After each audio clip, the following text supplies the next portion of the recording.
मेरे जीवन नैया को सही राह पर दिखाने वाली प्रवचन प्रभाविका डॉक्टर शिवा सिंघाया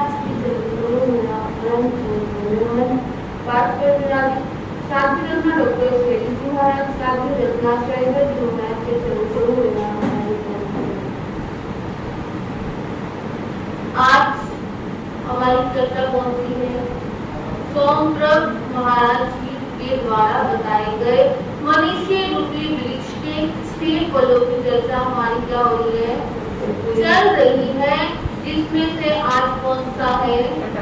छठा फल है, जिसका नाम क्या है? शास्त्र श्रवण। आगम को ध्यान से सुनना और धर्म को जीवन में लेके आना। शास्त्र श्रवण यानी कि जो भी आपके धर्म है, उसमें जो भी ग्रंथ है, जिस भी रूप से आपको समझाया जाए, सुनाया जाए, उसको क्या करना?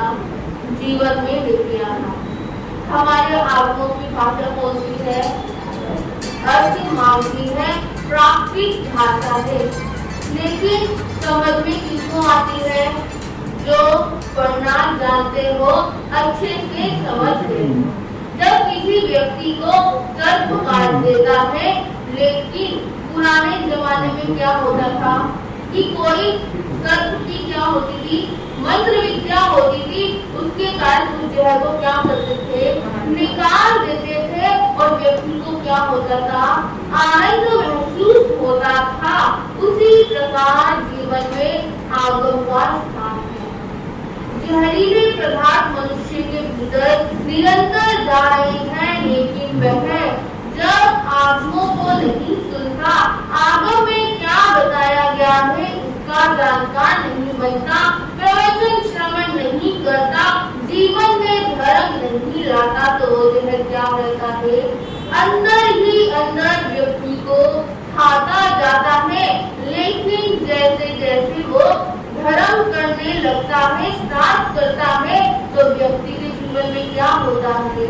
वो जहर निकलना शुरू हो जाता है और धर्म जीवन में आना स्टार्ट हो जाता है। कई बार लोगों को अगर कह लो कि प्रवचन में आना, पहले तो उनका सेंटेंस क्या होता है? महाराज जी, नो टाइम, मेरे पास कुछ भी समय नहीं है, क्योंकि कहाँ जाना होता है? बाहर जाना होता है, घरों में क्या होते हैं? काम होते हैं। लेकिन भगवान यहाँ बोलते हैं, जब व्यक्ति ये बोलता है कि नो टाइम, तो समझ लीजिए कि उसकी जिंदगी कहाँ जा रही है? पाप की तरफ बढ़ती जा रही है। उसके पास यदि धर्म के लिए टाइम नहीं होगा, तो उस व्यक्ति के पास किसी के लिए भी टाइम नहीं होगा। कई बार लोग कह देते हैं कि महाराज प्रवचन में तो आया नहीं जाता, लेकिन हम क्या करते हैं? घर के अंदर ही बुक पढ़ लेते हैं। लेकिन भगवान ने यहाँ कहा कि यदि आप 100 बुक पढ़ लो, तो भी वो एक संत के बराबर नहीं हो सकती। क्यों नहीं हो सकती? क्योंकि बुक पढ़ोगे, जैसे भी पढ़ोगे, कुछ समझ में आएगा और कुछ नहीं समझ में आएगा। लेकिन प्रवचन में आने के बाद, आगम को श्रवण करने के बाद, आपके जीवन में कुछ ना कुछ तो जाएगा। लेकिन रोज रोज धर्म के स्थान में आने से आपका जीवन क्या हो जाएगा? धर्म रूपी जीवन हो जाएगा और धर्म जीवन में आना शुरू हो जाएगा। तो कहते हैं कि 4 प्रकार के व्यक्ति होते हैं जो धर्म में क्या करते हैं? आते हैं। तो सबसे पहले बोले कि रेत के समान, जिस प्रकार रेत को यदि पानी में मिक्स कर दिया जाए, तो क्या वो मिक्स होती है पानी के साथ? नहीं होती। वो अपना अलग से अस्तित्व बनाए रखती है और पानी का क्या रहता है? अलग से अस्तित्व रहता है। ठीक इसी प्रकार के व्यक्ति जो होते हैं, वे धर्म के स्थान पर आते हैं, लेकिन धर्म को अपने जीवन में लाना नहीं चाहते। वहाँ अपने अवगुणों के कारण क्या करते हैं? रेत के समान रह जाते हैं। जल रूपी पानी उनके पास क्या होता है, आता है, लेकिन रेत क्या करती है, उस जल को समा नहीं पाती अपने में। और इस प्रकार के व्यक्ति क्या होते हैं, धर्म से दूर होते जाते हैं, विमुख होते जाते हैं। दूसरे प्रकार के प्राणी होते हैं मिट्टी के समान। जिस प्रकार जल होता है, जल और मिट्टी दोनों क्या होते हैं, मिक्स हो जाते हैं। जैसे ही जल मिट्टी पर पड़ता है तो मिट्टी क्या करती है, जल को अपने में समा लेती है। लेकिन कब तक समाती है वो, जब तक उसमें सूरज की क्या ना पड़े, धूप ना पड़े, किरणें ना पड़े, तब तक वो क्या रहती हैं, दोनों एक रहते हैं। लेकिन जैसे ही धूप पड़ती है तो मिट्टी क्या करती है, सूख जाती है, अपने अस्तित्व में दोबारा वापिस आ जाती है। ठीक इसी प्रकार के जो व्यक्ति होते हैं क्या करते हैं, अपने जीवन में धर्म को लेके आते हैं, लेकिन धर्म का सार कहाँ देखते हैं, चीजों के अंदर देखते हैं कि मुफ्ती लगा ली, माला कर ली, तपस्या कर ली और क्या हो गया, धर्म हो गया। लेकिन भगवान कहते हैं इस प्रकार के व्यक्ति कल्याण कर सकते हैं, क्योंकि थोड़ा सा कष्ट आते ही यदि धर्म से विमुख हो गए तो वहाँ आपका क्या नहीं होगा, कल्याण नहीं हो सकता। तीसरे प्राणी होते हैं नमक के समान। नमक और पानी को मिक्स कर दिया जाए, या समुद्र का पानी ले लीजिए, नमक अपना अस्तित्व क्या रखता है, पानी के अंदर भी अपना विद्यमान रहता है उसका अस्तित्व। अब सागर का पानी लिया, सागर का पानी क्या होता है, खारा होता है। ठीक इसी प्रकार के जो व्यक्ति होते हैं उनके जीवन में क्या होता है कि वह व्यक्ति नमक के समान होते हैं। वे अपने जीवन में तपस्या करते हैं, सब कुछ अपने जीवन में करते हैं, लेकिन जैसे ही उनके जीवन में धर्म आना, उनकी आत्मा के पास पहुंचना ही शुरू होता है तो क्या कर देते हैं, वहीं पर धर्म को छोड़ देते हैं कि धर्म से क्या होगा, कुछ नहीं होगा, शास्त्र श्रवण से कुछ नहीं होता। और वो क्या करते हैं, फिर वही संसार रूपी बाजार में घूमना शुरू कर देते हैं, क्योंकि संसार एक प्रकार का क्या है, बाजार है। यहाँ यदि कोयला है तो यहाँ व्यक्ति कौन से है, हीरे के समान भी है। जो हीरे के समान है वो क्या है, संत महात्मा है। और हीरा क्या करता है, रोशनी देता है, सारी जगह रोशनी ही रोशनी फैला देता है। लेकिन जब कोयले पर आग लगती है, कोयले में रोशनी आती है तो कोयला क्या करता है, अपने में समा लेता है। ठीक इसी प्रकार जो नमक रूपी व्यक्ति होते हैं वो क्या है, अपने जीवन में थोड़ा सा धर्म में कष्ट आते ही धर्म को क्या करते हैं, छोड़ देते हैं। अब चौथे प्रकार के व्यक्ति बताए कि वो होते हैं चीनी के समान। चीनी हम सब जानते हैं कि यदि चीनी को दूध में डाला जाए, चाय में डाला जाए, यहाँ तक कि पानी में भी डाला जाए तो चीनी क्या करती है, उसी के रूप में आ जाती है। यदि चीनी को पानी में मिक्स कर दिया जाए तो चीनी क्या करती है, पानी को मीठा करती है, अपना सारा अस्तित्व छोड़ के पानी के अस्तित्व के समान आ जाती है। ठीक इसी प्रकार जो व्यक्ति होते हैं जो अपने जीवन में धर्म को लेके आते हैं, धर्म को अपने जीवन में क्या करते हैं, धारण करते हैं, श्रवण शास्त्र श्रवण करते हैं, तो वो क्या होते हैं, अपने जीवन का उद्धार करते हैं और सामने वाले का भी उद्धार करते हैं। जैसे सूरज, सूरज क्या है, सभी के लिए एक समान है, एक समान क्या करता है, रोशनी देता है।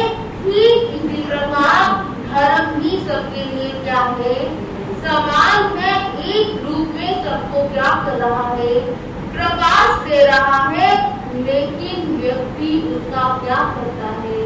दुरुपयोग करता है। उसको अपने जीवन में ना लाकर अपने जीवन में क्या लाता है?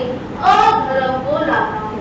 और जब व्यक्ति के जीवन में अधर्म आता है तो भगवान कहते हैं कि उसका उद्धार होना मुश्किल है। वो कहाँ जाएगा? नरक की ओर बढ़ता ही जाएगा। एक सभा के अंदर एक व्यक्ति आता था रोज प्रवचन में। वहाँ मुनिराज उस व्यक्ति को रोज देखते थे, रोज सोचते थे कि मैं इससे पूछूं। वो क्या पूछना चाहते थे? वो उस व्यक्ति से पूछना चाह रहे थे कि भाई तुम क्या हो? बहरे हो लेकिन फिर भी क्या करते हो? रोज प्रवचन में आते हो। उसका क्या कारण है? तुम्हें जब कुछ समझ में नहीं आता, तुम्हारे जीवन में कुछ जा नहीं सकता, तो तुम प्रवचन में आने का क्या कारण? अब एक दिन मुनिराज ने उस व्यक्ति से पूछ लिया कि तुम प्रवचन में क्यों आ रहे हो जब तुम्हें कानों से क्या नहीं होता? सुनाई नहीं देता। वो व्यक्ति कहता है कि मैं प्रवचन में 3 कारण से आ रहा हूँ। वो कहता है कि पहला कारण ये है कि मैं जब प्रवचन में आता हूँ, मैं यदि कुछ सुन नहीं पाता, लेकिन अपनी आत्मा में क्या करता हूँ? रमन करता हूँ, अपनी ध्यान साधना करता हूँ, जिससे कि मैं क्या हूँ? पापों से बच जाता हूँ 1 घंटे के लिए। देखिए कितनी बढ़िया बात कही। यही किसी को कह दो प्रवचन में आ जाओ तो क्या बहानों की क्या हो जाती है? लिस्ट स्टार्ट हो जाती है। महाराज जी ये, महाराज जी वो, महाराज जी ये। लेकिन उस व्यक्ति बहरा होते हुए भी क्या किया? प्रवचन को सुनने के माध्यम से अपने पापों से बचने के लिए 1 घंटा कहाँ आता है? प्रवचन में आता है। दूसरा बोलता है कि महाराज श्री जी मुझे कुछ सुनाई ही नहीं देता, लेकिन संतों के मुख से निकली हुई वाणी मेरे जीवन का क्या कर सकती है? उद्धार कर सकती है। सुनने में नहीं आता, लेकिन देखने में पता लगता है कि आप क्या बोल रहे हैं। और धर्म में इतनी ताकत है कि कोई भी व्यक्ति आए उसको क्या होता है? समझ में आता है। त्रियंश भी भगवान के शरण में क्या करते थे? उनकी देशना सुनने के लिए आते थे। लेकिन मैं तो मनुष्य हूँ, इसलिए आपकी क्या करता हूँ?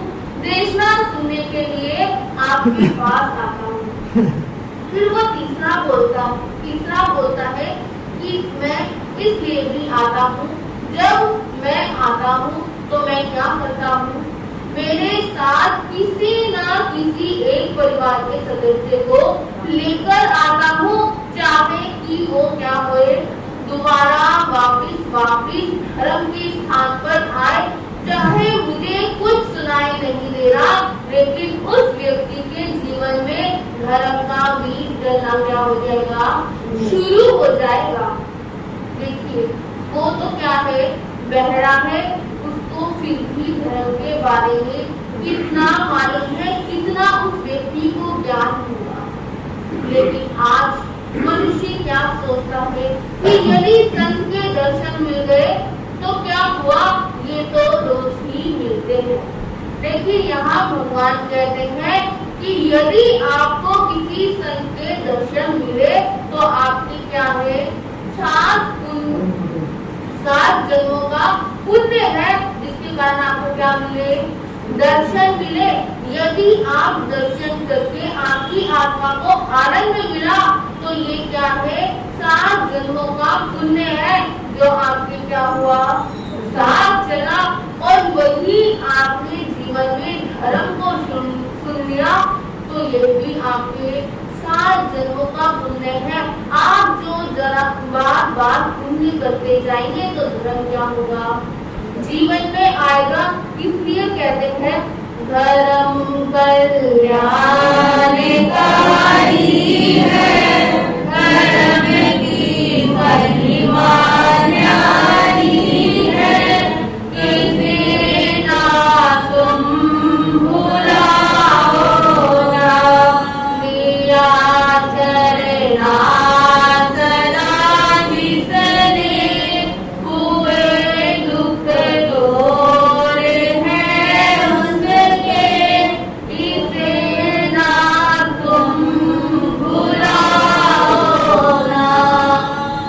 अब क्या करनी है? धर्म की शरण लेनी है। आचार्य सोमप्रभ जी महाराज द्वारा मनुष्य रूपी वृक्ष के 6 फल बताए, जिसमें से पहला कौन सा है? जिनेंद्र पूजा। और दूसरा उन्होंने क्या बताया? गुरु पर्युपासी, गुरु की उपासना किस प्रकार करनी चाहिए। तीसरा उन्होंने बताया कि दया जीवन में आनी चाहिए। और चौथा उन्होंने क्या बताया था? दान को अपने जीवन में क्या करना है? लेके आना है। और पांचवा क्या है? गुणानुरागी, जिनके प्रति हम गुण है उनको क्या करना है? अपने जीवन में लाना है। और आज कौन सा बताया? शास्त्र श्रवण। हमें अब क्या करना है? अपने जीवन में इन सब चीजों को लेके आना है। और जब हम अपने जीवन में इन सब चीजों को लेके आएंगे तो क्या होगा? हमारा स्वतः ही कल्याण अपने आप होता जाएगा। एक बार आचार्य श्री महाराज के लिए जयकारा लगाएंगे। आचार्य श्री सोमप्रभ जी महाराज